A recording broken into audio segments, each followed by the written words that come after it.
Hi everyone, and thank you for joining me for another fragrance review of evocative scents. And trust me, it's going to be a very exciting fragrance. A fresh fragrance that's going to stand out from the crowd. I feel that it's quite an underrated perfume that's not getting a lot of attention, to be honest. But here we are to discuss about the cologne from Lattafa, but it's not from their pricier Pride lineup. What's even better, it comes in their affordable price category. So let's get this video started then.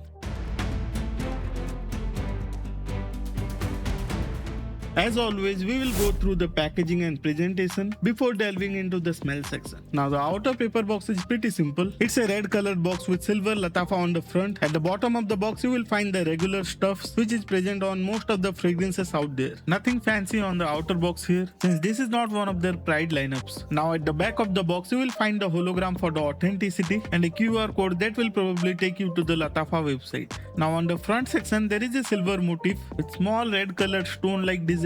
Probably the most interesting design on the outer box. Now this perfume comes in Eau de Parfum concentration, not an extrait like the ongoing trend, but we will discuss about the performance later in this video. Now coming to the bottle design, this does look really gorgeous. Kind of similar design to the Dolce & Gabbana K lineup, along with an outer cover that hides the pipe from plain sight like Dior Homme Intense or Dior Homme Parfum. But if you notice it a bit carefully, you will see that the pipe, or whatever you like to call it, it's not properly aligned to the center. But does it make any difference to the function? Not really. You can clearly see the pale yellow juice, and of course you can see the juice level as well. The chrome cap has a very shiny finish, and at the top it can attract fingerprints quite easily. One more thing, don't try to pick up the bottle with the help of the cap, as the bottom is quite heavy, although the cap clicks onto the bottle quite snugly. Now let's move on to the spray test real quick. Like many of the Lattafa fragrances out there, this one also packs a regular atomizer, not a pressurized one, but it works quite flawlessly, so I have nothing to complain about really. Now keeping all these things in mind, I must say the presentation is just fantastic. If I am getting nitpicky, I will see those minor flaws, yet I am overwhelmingly positive with this design. So as far as packaging and presentation is concerned, I would rate it a solid 9 out of 10. Now moving on to the smell section here. The smell of this perfume brings a smile on my face. Having smelled across hundreds of fragrances, it's not an everyday thing that I smell something really exciting. Now coming to the opening of this fragrance, it begins with an interesting citrusy facet. Unlike many other photorealistic citrusy fragrances I have discussed prior to this video, there is little bit of sharpness from the ginger and a touch of aromatic and spicy quality. What I am also detecting is a green undertone.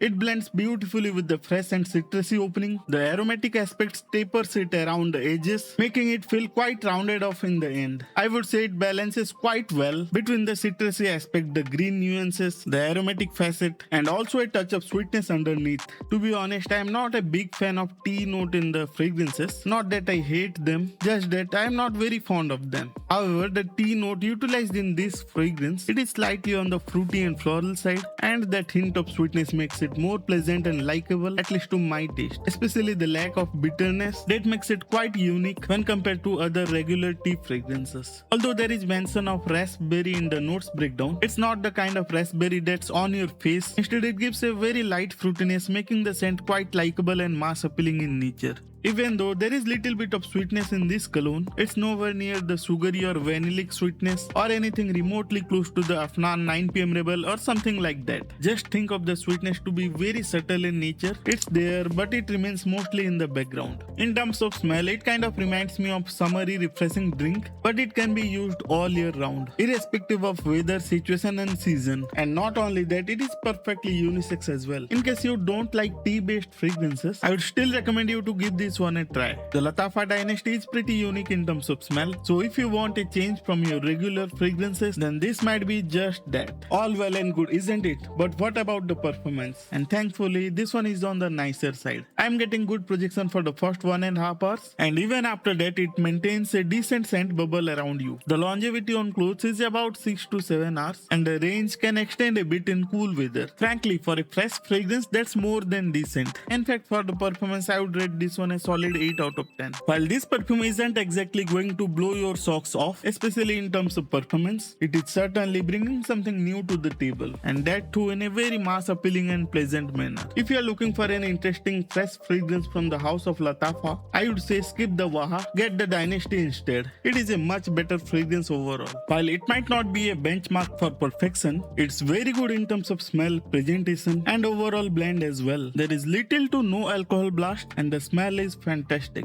My overall rating for this fragrance is a solid 8.5 out of 10. If you are looking for a fresh cologne that you can wear all year round while still holding off to the versatility and mass appealing factor, the Lattafa Dynasty is going to be a great choice. However, as I always say, don't blind buy a fragrance. If possible, sample it out before considering a full bottle. If you have tried this fragrance, what are your thoughts on this one? Did you find this one very interesting or not so much? Do put your thoughts in the comment section down below. And if you have any feedback for this or any of my previous video, put them down as well. If you liked this video, hit that like button, and if you love fragrance related content like these, please do consider subscribing to the channel as well. And that's it for today's video. I will meet you all in my next video. Till then, stay safe and as always, stay honest. One more thing, there are some interesting fragrance reviews coming up. If you don't want to miss out, hit that notification bell as well.